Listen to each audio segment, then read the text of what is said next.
समस्त प्रेस एवं मीडिया बंधु मान को नमस्कार। विजु जनता दल मीडिया बाइट को आप समस्त को स्वागत। प्रथम पर्यायर मतदान प्राय सरी आसला एवं जहा आमको फीडबैक आसूची यह अनुजाई गोटे जिनस स्पष्ट होची जे विजु जनता दल एई प्रथम पर्यायर मतदान रे उल्लेखनीय सफलता हासिल करुची। 2019 निर्वाचन तुलन रे विजु जनता दल 2024 निर्वाचन रे आहुरी भल प्रदर्शन करुची। प्रथम पर्याय रे प्राय 90% रु अधिक सीट रे विजु जनता दल विजय होगा जाउची।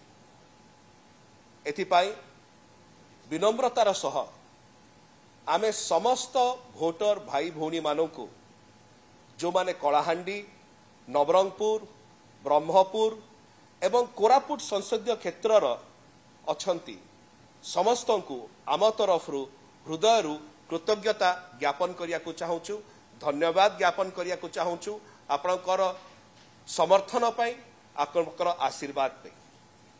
यह ही दर्शाउची जेतेले विजु जनता दल एई प्रथम पर्याय रे 90% रु अधिक सीट रे विजयी होवा को जाउची, विजयी होउची।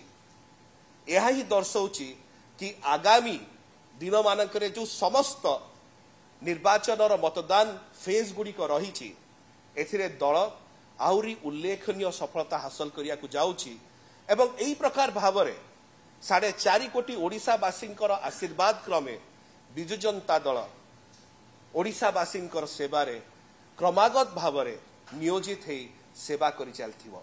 पुणी थरे आमर समस्त जनसाधारण समस्त भोटर भाई भौणी माने जो माने कलाहांडी नवरंगपुर ब्रह्मपुर एवं कोरापुट संसदीय क्षेत्र अछंती आपण मानकर एई प्रकार आशीर्वाद पाई एते प्रकार एते एते एते एते आशीर्वाद आपण हमकु देइचंती एई प्रथम पर्याय रे आमे सतरे भाव विहोल होचु जहाँ आमे फीडबैक पाउचु।